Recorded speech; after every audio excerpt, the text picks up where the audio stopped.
en una mañana calurosa en Pau, en el corazón militar de Burkina Faso. Un joven presidente se dirige a sus tropas con una voz que retumba como un tambor ancestral. No levanta promesas vacías ni discursos vacilantes. Ibrahim Traoré habla de muerte, de legado, de hijos y de teléfonos móviles. Sí, un simple objeto, pequeño, moderno, aparentemente inocente, está costando vidas, porque cuando un soldado se distrae por un mensaje, un vídeo, una notificación, el enemigo avanza, mata y luego desaparece entre los árboles del bosque.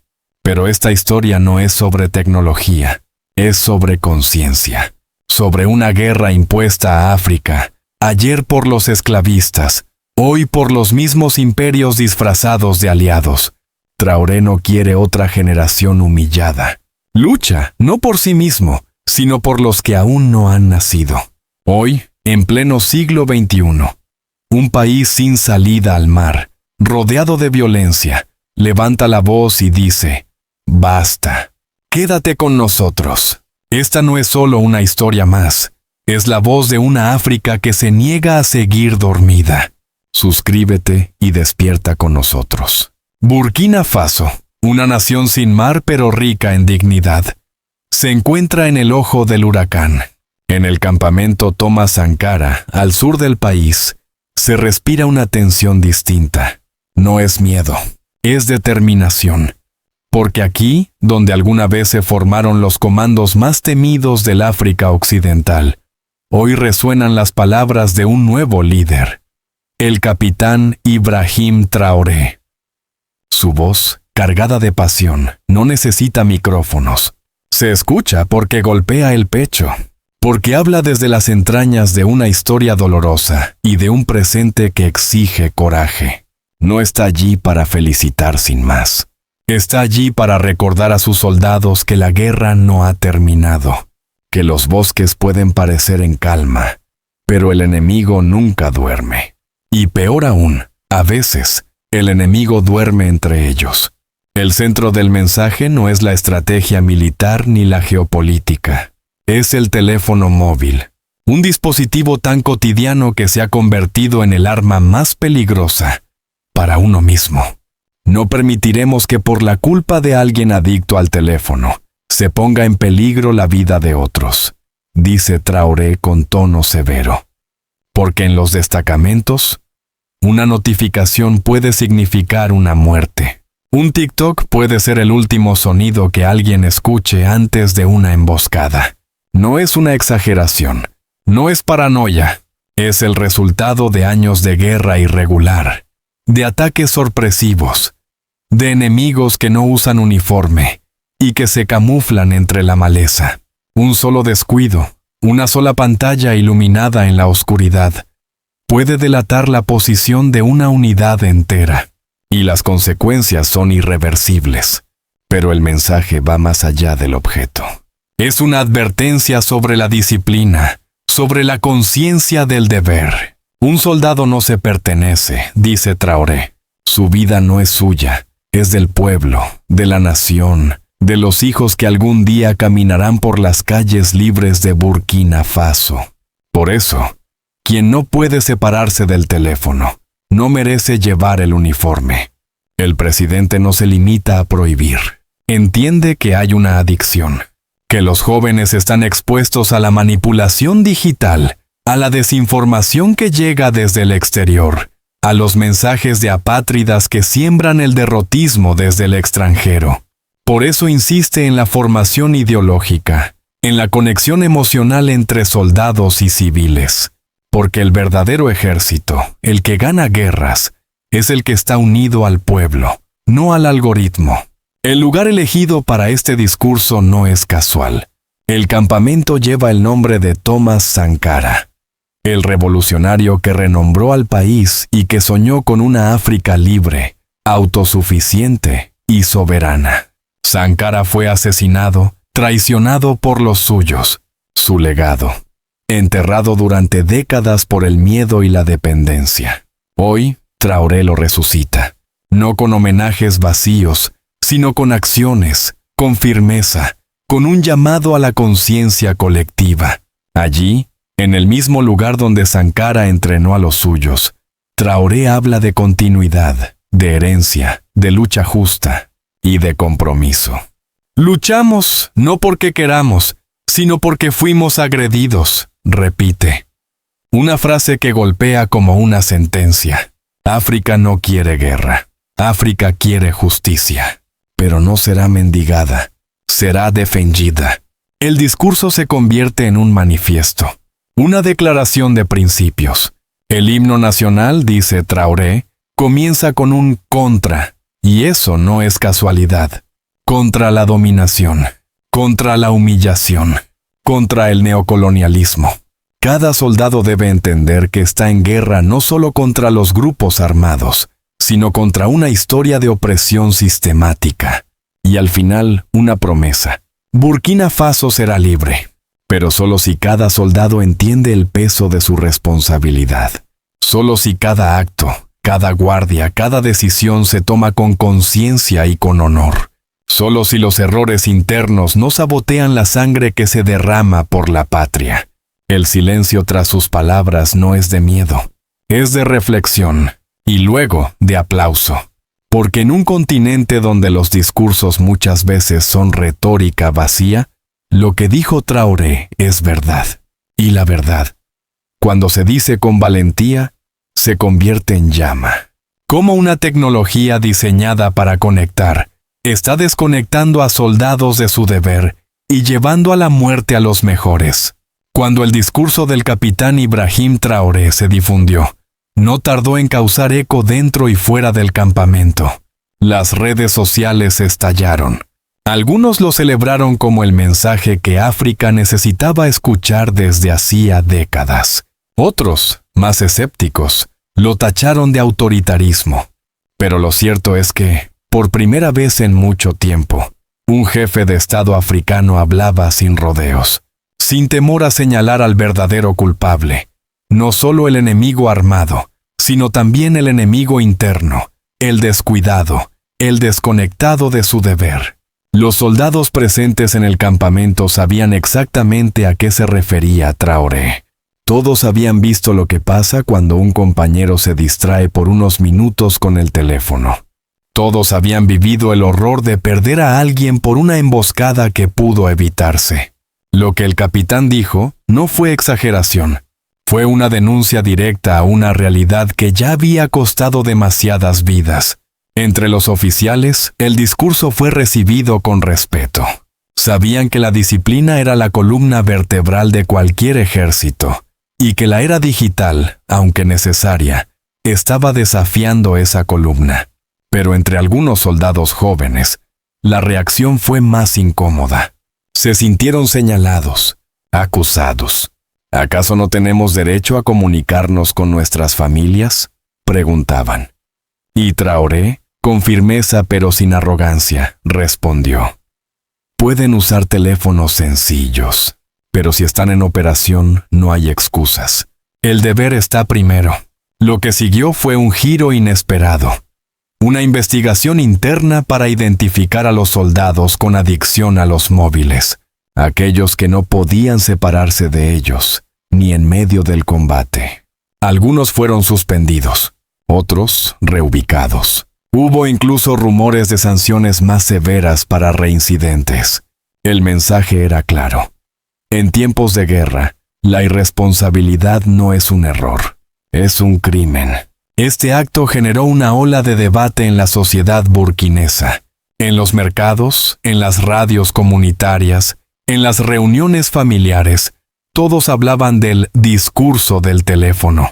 Y lo más sorprendente fue que la mayoría del pueblo estaba de acuerdo. ¿Cómo vamos a ganar una guerra si nuestros soldados están distraídos?, decían las madres. Es mejor tener menos soldados pero valientes y conscientes, opinaban los ancianos.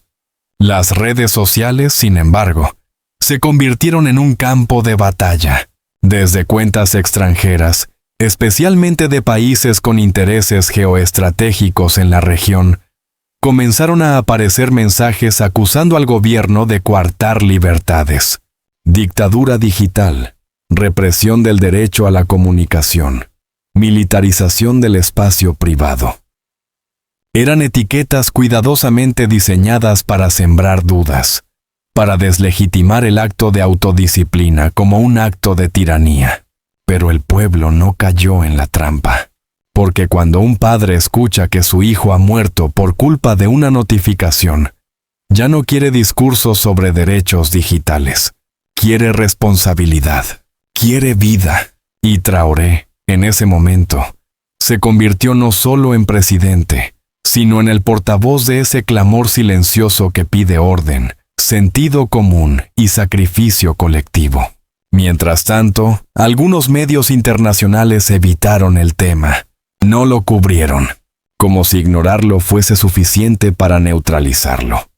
Pero otros, especialmente en espacios alternativos, comenzaron a ver en Traoré un nuevo tipo de líder, uno que no busca el aplauso fácil, sino la transformación real. En Burkina Faso, el efecto fue inmediato. Comenzaron a surgir campañas de concienciación en los cuarteles. Se retomaron sesiones de formación política, algo que se había abandonado en los últimos años.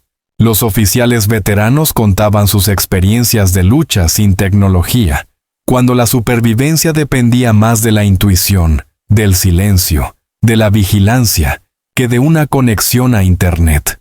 Lo que Traoré había iniciado no era solo una restricción. Era una revolución cultural dentro de las Fuerzas Armadas, un llamado a recuperar el espíritu de cuerpo, el honor de portar el uniforme, el orgullo de servir y, sobre todo, el compromiso con los que están detrás, el pueblo. Pero no todos estaban contentos. En algunos sectores del ejército empezaron a surgir voces críticas. Soldados que sentían que se les estaba exigiendo demasiado, que veían en las medidas un exceso de control. Algunos incluso filtraron información a medios hostiles al gobierno. Y fue entonces cuando la verdadera pregunta emergió. Pero, ¿quién está realmente detrás de la distracción masiva que debilita al ejército burkinés desde dentro? En un país donde la política durante décadas ha sembrado más divisiones que soluciones, las palabras de Ibrahim Traoré han abierto un nuevo campo de batalla, el de la conciencia civil. Porque lo que comenzó como un discurso a los soldados, pronto se transformó en un llamado nacional a la responsabilidad colectiva. La guerra ya no es solo de los uniformados, es una guerra del pueblo. Durante años, el ejército burkinés fue percibido con desconfianza por la población. Los abusos del pasado, las intervenciones políticas, los privilegios de algunos mandos generaron una grieta difícil de cerrar. En muchos barrios populares, cuando un militar aparecía, se cerraban puertas. La distancia entre las botas y los pies descalzos era inmensa. Pero algo ha cambiado. Traoré lo entendió. Sabía que ningún ejército puede vencer si no está unido al corazón de su pueblo. Por eso, desde sus primeros discursos, insistió en el reencuentro. Hoy los civiles confían en ustedes. Aprovechen estos momentos de amor entre nosotros para hablarles, unirlos, ayudarlos a superar ciertos prejuicios nacidos de la política. No es una frase al azar, es una estrategia de reconciliación nacional. Y los frutos comienzan a verse. En las aldeas más afectadas por el terrorismo, la presencia militar ya no genera temor, genera protección. Los niños corren detrás de los camiones, no para huir, sino para saludar. Las madres envían comida a los destacamentos, y los soldados, por su parte, ayudan en las cosechas, reparan caminos, colaboran en la construcción de escuelas improvisadas. Este fenómeno no es nuevo, pero sí inusual. Se trata de una reconstrucción emocional, un tejido social que había sido desgarrado y que hoy empieza a remendarse. Y en ese proceso, el discurso de Traoré ha sido clave, porque ha devuelto al soldado su dignidad. Ya no es solo el que dispara, es el que protege, el que dialoga, el que educa con su ejemplo. A nivel político, este giro ha provocado incomodidad en los partidos tradicionales, acostumbrados a manipular al ejército para sus fines. Ahora se encuentran frente a una estructura militar que piensa, que discute, que actúa con autonomía moral. Y eso, en una democracia frágil como la burkinesa, es revolucionario. Pero el cambio no se limita al ámbito simbólico. En los últimos meses, el gobierno ha lanzado iniciativas concretas que vinculan al ejército con el desarrollo nacional. Programas de construcción de infraestructuras rurales, apoyo técnico a agricultores, brigadas sanitarias en zonas de difícil acceso. Todo con recursos propios, sin pedir limosna, sin condiciones extranjeras. Traoré lo dice sin rodeos. Cuando ven imágenes de otros países, quisieran que nuestro país también se pareciera a esos países supuestamente desarrollados. Piensan que es imposible. No, es posible. Y lo demuestran, paso a paso. No con megaproyectos faraónicos, sino con soluciones prácticas, adaptadas a la realidad local. La educación también ha sido priorizada.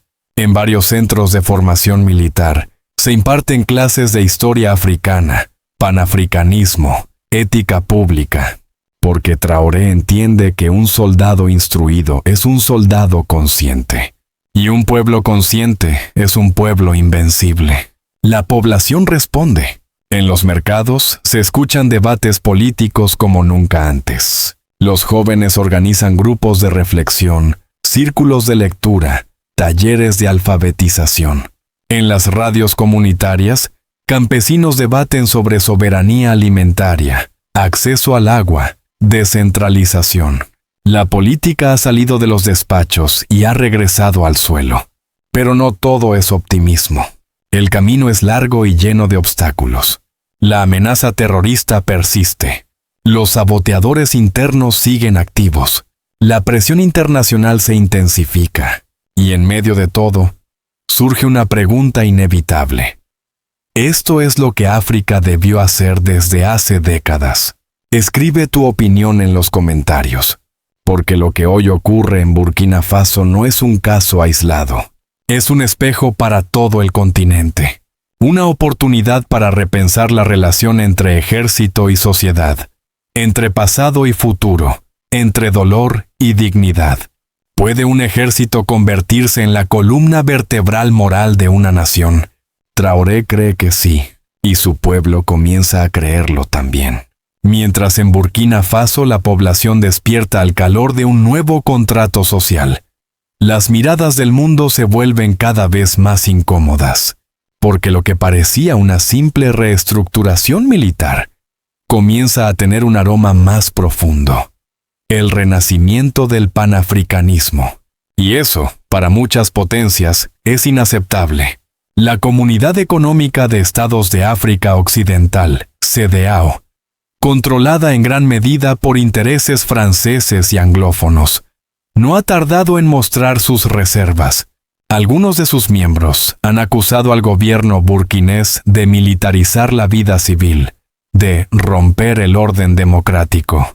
Pero pocos hablan de los millones que París ha extraído durante décadas a través del franco CFA, o de cómo esos mismos órdenes democráticos se sustentaban en el silencio de las élites compradas. La Unión Africana, por su parte, ha mantenido un perfil ambiguo, aunque algunos líderes, especialmente de países como Malí, Níger o Guinea, han mostrado simpatía por la línea de Traoré. Las instituciones centrales prefieren la cautela, temen el contagio, temen que el ejemplo burkinés se propague como pólvora en una pradera seca. Francia, antiguo colonizador, guarda un silencio atronador. Ha retirado sus tropas, ha cerrado algunas bases, pero sigue operando en la sombra, a través de redes de influencia, ONG supuestamente neutrales, y operaciones mediáticas que intentan demonizar la figura del capitán. En sus medios, se le presenta como un autoritario, un peligro para la estabilidad. pero no mencionan las minas de oro que empresas francesas han explotado durante años mientras el pueblo seguía sumido en la pobreza. Estados Unidos, con su estrategia ambigua, observa, aplaude las campañas contra el terrorismo, pero desconfía de un liderazgo que no se alinea con sus intereses. Washington teme perder influencia en el Sahel. Rusia, en cambio, se muestra dispuesta a llenar el vacío, con discursos de apoyo y ofrecimientos de cooperación técnica. Pero Traoré ha sido claro: no nos alinearemos con nadie. Nos alinearemos con nuestros intereses, porque eso es lo que molesta. Un país africano que piensa por sí mismo, que decide su modelo, que no pide permiso, que no quiere ser ni un satélite occidental, ni una ficha oriental, que simplemente quiere ser libre. Y en ese contexto, la palabra panafricanismo deja de ser una reliquia de los años 60 y se convierte en una hoja de ruta viva. Traoré no cita a Sankara por nostalgia, lo cita por necesidad, porque el proyecto inacabado del panafricanismo vuelve a tener sentido: unir a los pueblos, reconstruir la dignidad, compartir recursos, proteger soberanías. ¿Y si este pequeño país sin salida al mar se convirtiera en el corazón de la nueva África? Burkina Faso, pequeña en territorio pero gigante en dignidad, se encuentra hoy en una encrucijada que trasciende sus fronteras. Lo que está en juego no es solo la seguridad nacional, ni siquiera la estabilidad regional. Es algo más profundo, más esencial: el derecho de África a escribirse a sí misma. Ibrahim Traoré lo sabe. Por eso insiste, una y otra vez, en que esta guerra no es solo por el presente, es por el futuro. Luchamos por nuestros hijos, repite, como si cada palabra fuese un escudo. Porque en el fondo, lo que está defendiendo no es un gobierno, ni una ideología, es un legado. El derecho a dejar una tierra libre, fértil y soberana a las generaciones que vienen. Pero el futuro no está garantizado. El enemigo es astuto, mutante, infiltrado. Puede disfrazarse de aliado, de ONG, de contrato de ayuda humanitaria. Puede venir en forma de deuda, de préstamo, de promesa. Puede hablar francés, inglés o incluso Mosi. El neocolonialismo ya no necesita tropas. Le basta con cómplices internos y silencio externo. Por eso, la única opción viable es la resistencia. Una resistencia organizada, consciente, panafricana, porque ningún país africano puede enfrentarse solo a los gigantes que lo exprimen. El sueño de Sankara, y ahora de Traoré, no se puede realizar en una sola frontera. Requiere unión, solidaridad, visión compartida. Y ahí surge la esperanza. Lo que ocurre en Burkina Faso ya inspira a otros pueblos. Jóvenes en Senegal, Congo, Chad, comienzan a preguntar: ¿por qué no nosotros? Líderes comunitarios retoman lecturas de Nkrumah, Lumumba, Cabral. Los tambores viejos, silenciados por décadas de miseria, vuelven a sonar. La lucha no será fácil. Los sabotajes aumentarán. Las campañas de desinformación serán más intensas. Habrá traiciones. Habrá errores, pero también habrá aprendizajes. Y cada paso, por pequeño que sea, será parte de un camino mayor, el de la emancipación real. Burkina Faso no será un satélite, no será un laboratorio, no será una cantera para intereses ajenos. Será, si el pueblo lo decide, una semilla que germine en cada rincón de África. La historia juzgará. ¿Hicimos lo suficiente para heredar la tierra de nuestros ancestros? ¿O la dejamos morir en manos ajenas? Burkina Faso no es un país más en África. Es una trinchera viva, un símbolo en construcción, una promesa que se niega a desaparecer. Desde las palabras del capitán Ibrahim Traoré hasta las acciones de cada soldado en el bosque, cada paso que se da en esta lucha representa mucho más que una defensa territorial. Es una declaración de humanidad. El discurso que estremeció el campamento Thomas Sankara no fue un gesto simbólico, fue un acto de verdad, un llamado a despertar, a abandonar la comodidad de la distracción, a dejar atrás el letargo que durante décadas permitió el saqueo, la humillación y el silencio. África no está condenada, nunca lo estuvo, pero sí fue traicionada por sus propios líderes, por poderes externos, por la indiferencia de quienes pudieron actuar y no lo hicieron. Hoy, esa historia puede cambiar. No por milagro, no por diplomacia, sino por coraje. El panafricanismo ya no es una utopía, es una necesidad. Y Burkina Faso, con sus heridas abiertas y su frente en alto, está marcando el camino. Porque el verdadero desarrollo no comienza con dinero extranjero, sino con dignidad. Porque la libertad no se negocia, se defiende. Y porque un teléfono móvil no puede valer más que la vida de un compañero. Traoré no es perfecto, no pretende serlo, pero representa algo que faltaba hace mucho. Coherencia. Un hombre que dice lo que piensa, que actúa como habla, que pone el ejemplo, y que recuerda a su pueblo que la victoria no será fácil, pero sí posible. Hoy más que nunca, África necesita volver a creer en sí misma. Y eso empieza con historias como esta. Si esta historia encendió algo dentro de ti, no te calles. Dale like, compártelo y suscríbete. La historia de África merece ser contada por su propia voz. ¿Qué África queremos dejar a nuestros hijos? Escribe tu respuesta. Pero no la escribas solo con palabras. Escríbela con tu voz, con tu lucha, con tu memoria. Nueva África. Despierta África. África libre ya. Es el momento de África.